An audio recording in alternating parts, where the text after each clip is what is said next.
अस्सलाम वालेकुम स्टूडेंट्स। आज हमने conservation of energy in SHM को स्टडी करना है। Conservation mean conservative mean which does not change, conservative mean which remains constant. तो अगर ऐसा सिस्टम जिसकी एनर्जी जो है वो डिफरेंट टाइम्स पर सेम रहे, कांस्टेंट रहे, तो हम उसको कहते हैं कंजर्वेटिव सिस्टम। तो हम यहाँ पर देखेंगे क्या जो है एसएचएम में एनर्जी कंजर्व रहती है या नहीं रहती, इस चीज़ को फाइंड करेंगे। तो first of all conservation of energy या एनर्जी कंजर्वेशन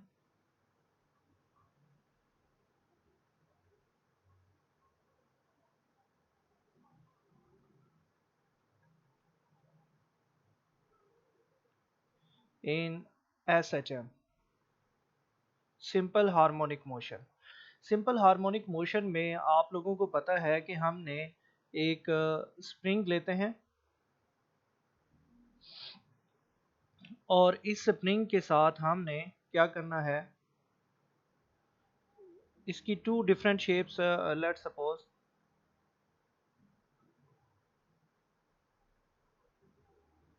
ये एक स्प्रिंग है, इसका मास m है।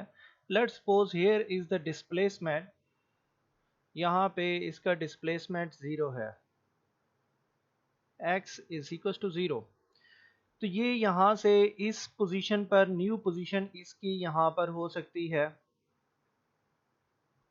अगर हम इसी स्प्रिंग को स्ट्रेच करते हैं। स्प्रिंग को स्ट्रेच करेंगे तो that will B it's new position, और ये जो इसका डिस्प्लेसमेंट होगा x नॉट होगा, that is a extreme position, that is a mean position. यहाँ पे इसका डिस्प्लेसमेंट 0 है, मीन पोजीशन। इसी तरह जब हम स्प्रिंग को स्ट्रेच करते हैं तो उसका जो है उसके अंदर एक फोर्स, उसके ऊपर हमने एक फोर्स लगाई है, और that will be that will be result as a work done. ठीक है, उसके अंदर वर्क डन क्या है, इट्स मीन कि हमने जब फोर्स लगाते हैं और कोई चीज़ डिस्प्लेस करती है तो उसके अंदर एक एनर्जी स्टोर हो जाती है जिसको हम पोटेंशियल एनर्जी कहते हैं। तो सबसे पहले जो है हम दो पॉइंट्स को डिस्कस करेंगे। If work done is, if displacement is 0, so force is also 0। But अगर हम बात करते हैं if displacement is equal to x naught, तो फिर हम कहते हैं कि yes, force acts upon the body और फोर्स की वैल्यू एफ होगी। ठीक है, so we are going to find the value. और फोर्स को आपको पता है कि एस एच एम में फोर्स किसकी इक्वल होती है, एफ इज इक्वल टू के एक्स नॉट। ठीक है, आपने प्रीवियस ये फाइंड कर चुके हैं। अब वर्क डन किसकी इक्वल है, वर्क डन होता है F D, putting the value of f and d, so you will get kx not, और डिस्प्लेसमेंट भी हमारे पास x नॉट है। सो आई हैव, लेकिन एक चीज़ हमें सबसे पहले फाइंड करनी चाहिए थी, एवरेज फोर्स। सबसे पहले हम फाइंड कर लेते हैं एवरेज फोर्स।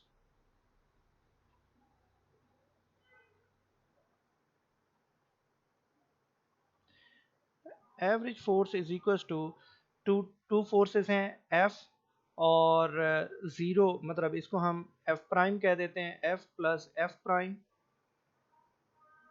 दो फोर्सेस हैं, that's why divided by to.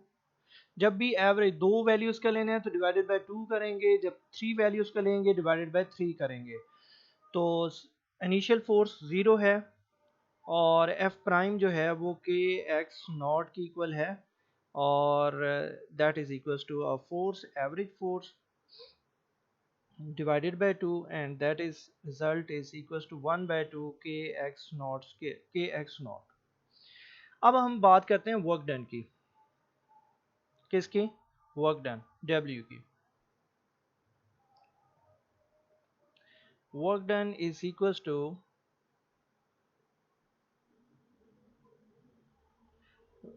F dot D. अब आपको पता है कि F किसकी इक्वल है, F की वैल्यू तो हमने एवरेज फोर्स वाली लेनी है, दैट इज 1 बाय 2 के एक्स नॉट, और डिस्प्लेसमेंट हमारे पास हम इसको एक्स नॉट ले लेते हैं and the result is 1/2 k x naught square. और ये वर्क डन जो है, जब आप किसी चीज़ के ऊपर फोर्स लगाते हैं और डिस्प्लेस होता है, तो अब यहाँ पर वो स्ट्रेच हुआ है, स्प्रिंग स्ट्रेच हुआ है, या स्विंग होगा तो वो हाइट पे चला जाएगा, तो that is energy stored as a potential energy. This work done is equals to potential energy, और ये मैक्सिमम पोटेंशियल एनर्जी होगा। क्यों मैक्सिमम पोटेंशियल एनर्जी होगा? At extreme position potential energy maximum होगी।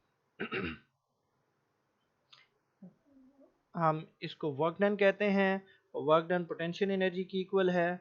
और मैंने दोबारा से लिख रहा हूँ कि पोटेंशियल एनर्जी मैक्सिमम है, that is equals to 1/2 k x naught square.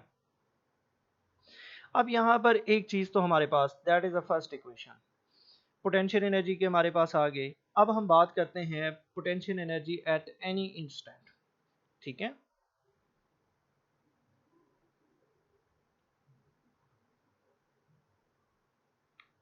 Potential energy at any instant.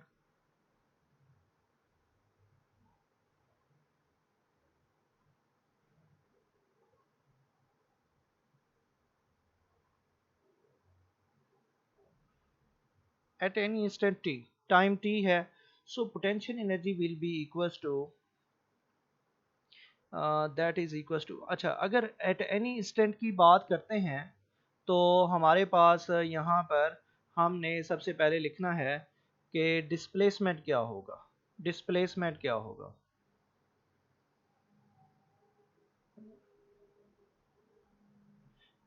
Maximum displacement तो नहीं होगा एट एनी इंस्टेंट पर, डिस्प्लेसमेंट एक्स एक्स होगा।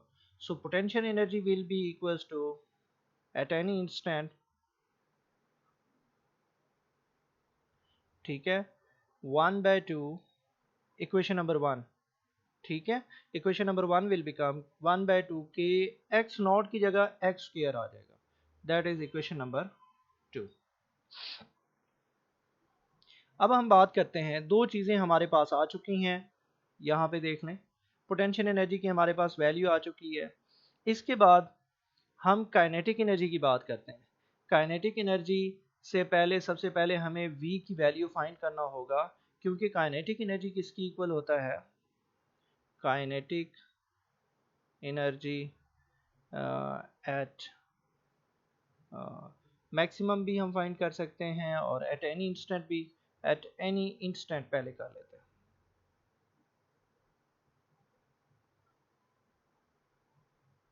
ठीक है, तो सबसे पहले देखें काइनेटिक एनर्जी होती किसकी इक्वल है। Kinetic energy is equals to K E is equals to half m v square.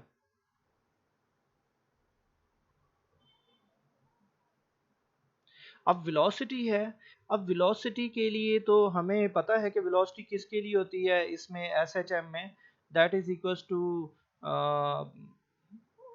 हम इसको लिख सकते हैं ओमेगा, ठीक है, omega x naught square minus x square. Omega की वैल्यू होती है के ओवर एम, स्क्वायर रूट के ओवर एम, तो ये वैल्यू इस स्क्वायर रूट के अंदर आ जाएगी, that is equals to x square, that is the value of speed.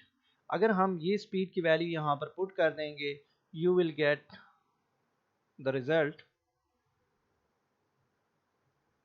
यहाँ पर लिख लेते हैं, putting the value of v,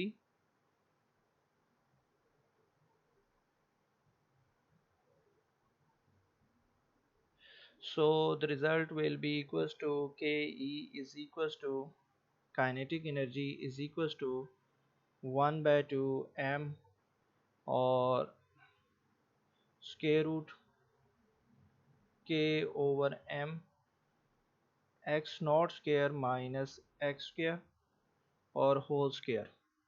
क्योंकि v का स्क्वायर है तो स्क्वायर स्क्वायर रूट से क्या हो जाएगा, कट हो जाएगा, and you will get the value of 1/2, sorry 1/2 m k over m और x naught square minus x square. अब यहाँ देखें एम एम से क्या हो रहा है, कैंसिल, और हमारे पास दो वैल्यूज आ रही हैं, 1/2 के और x naught square minus x square. ये एट एनी इंस्टेंट है, दिस इज इक्वेशन नंबर 3। अगर हम मैक्सिमम काइनेटिक एनर्जी फाइंड करना चाहें तो मैक्सिमम कहाँ पर होगी कि उसका maximum kinetic energy mean position पे होती है, क्योंकि मीन पोजीशन पर वेलोसिटी मैक्सिमम होती है, स्प्रिंग यहाँ से बड़ी स्पीड से गुजरेगा, ये that is a mean position. तो इस पॉइंट पर उसका डिस्प्लेसमेंट क्या होगा, ज़ीरो होगा।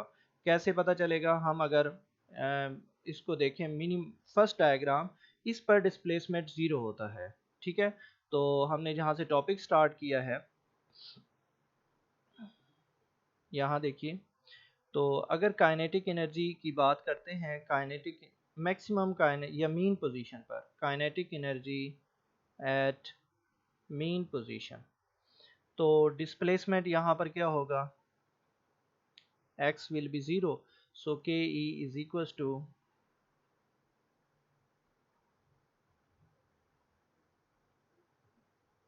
That is equal to 1/2 k x naught square, क्योंकि ये वैल्यू तो ज़ीरो हो जाएगी, माइनस, चलें लिख लेते हैं, zero. So you will get only the result is 1/2 k x naught square. तो ये कौन सी काइनेटिक एनर्जी आ गई है, मैक्सिमम काइनेटिक एनर्जी। अगर आप इक्वेशन वन को रिकॉल करें और इक्वेशन वन में देखें और इक्वेशन फोर को देखें, दोनों की काइनेटिक एनर्जी और potential energy, maximum potential energy, maximum kinetic energy दोनों सेम है। मीन पोजीशन पे मैं यहाँ पे लिख रहा हूँ कि एक्सट्रीम पोजीशन पर kinetic energy, extreme position potential energy maximum है, that is 1/2 k x naught square, और मीन पोजीशन पे काइनेटिक एनर्जी हमारे पास मैक्सिमम है और पोटेंशियल ज़ीरो है। ठीक है, तो ये दोनों रिजल्ट्स आ गए, लेकिन हम फाइंड करेंगे क्या किसी भी पॉइंट पर क्या टोटल एनर्जी भी इसी की इक्वल होती है, तो तभी एनर्जी को हम कह सकते हैं कंजर्व। एक डायग्राम भी छोटी सी मैं आपको समझा देता हूँ इस पॉइंट के लिए कि यहाँ पर let's suppose according to your, इसके लिए हम अगर देखते हैं तो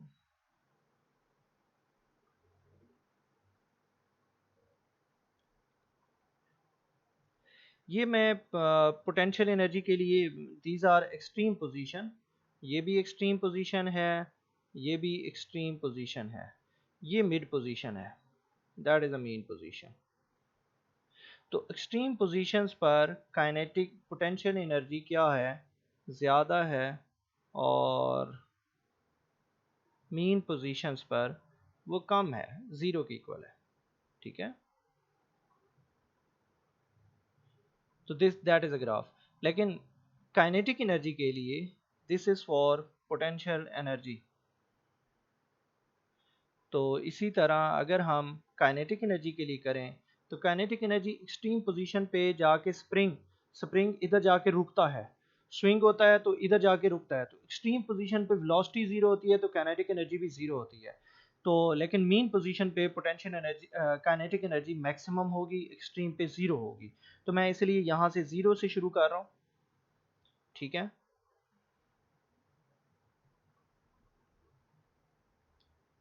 इस तरह का ग्राफ बनेगा।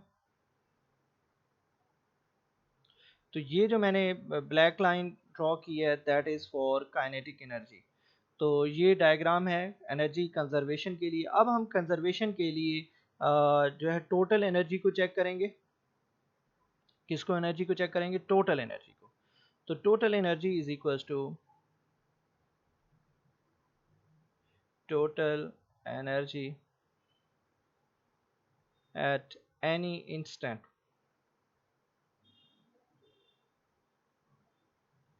तो energy is equals to potential energy, instantaneous potential energy plus kinetic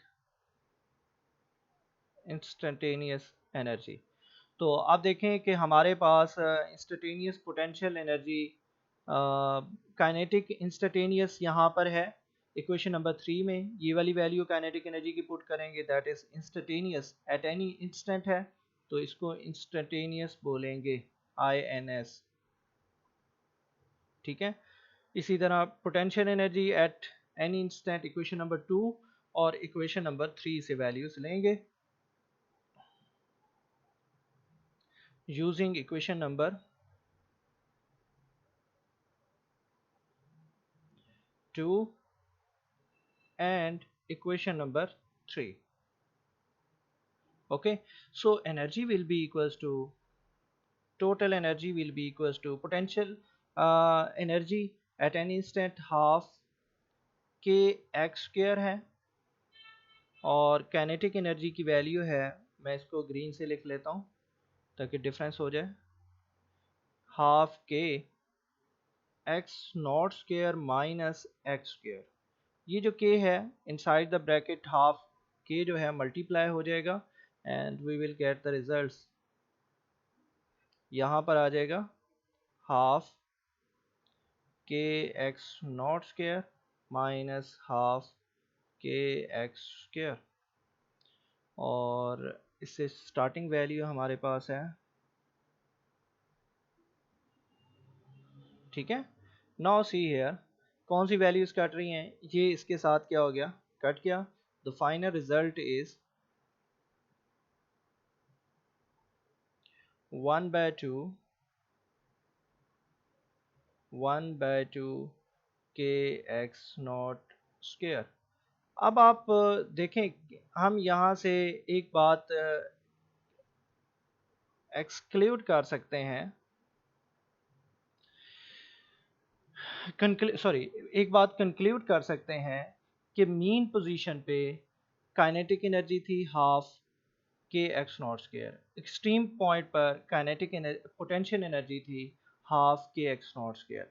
eight any instant, किसी भी इंस्टेंट पर जो एनर्जी आ रही है दैट इज आल्सो के x not total, total energy is equals to half kx naught square.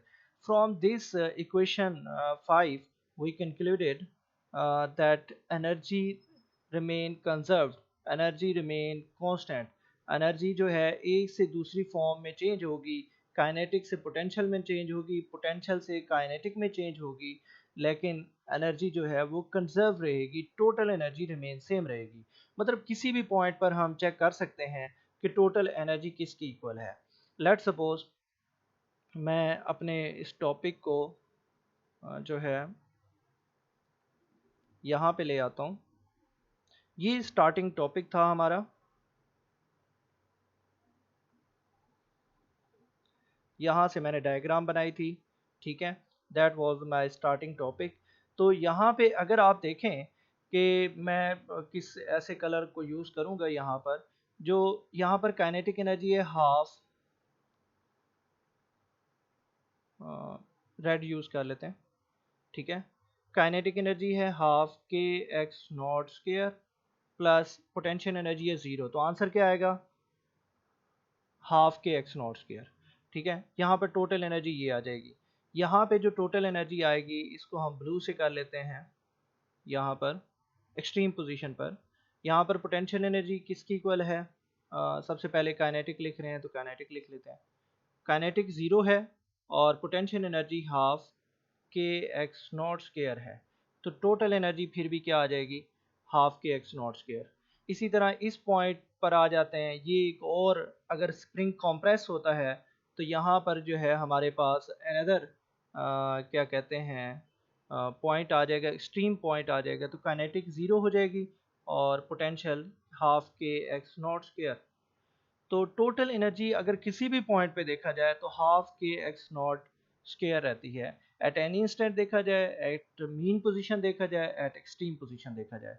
तो this is very important topic. Conservative का मैं वंस अगेन आपको बता दूं, कंजर्वेटिव मीन होता है which remain same constant which does not change. तो एनर्जी अगर चेंज नहीं होती किसी भी सिस्टम में, तो वो वहाँ पर क्या हो रहा है कि उस सिस्टम की एनर्जी हम क्या कहते हैं कि वो सिस्टम अकॉर्डिंग टू एनर्जी वो कंजर्वेटिव है। ओके, थैंक यू, अल्लाह हाफिज़।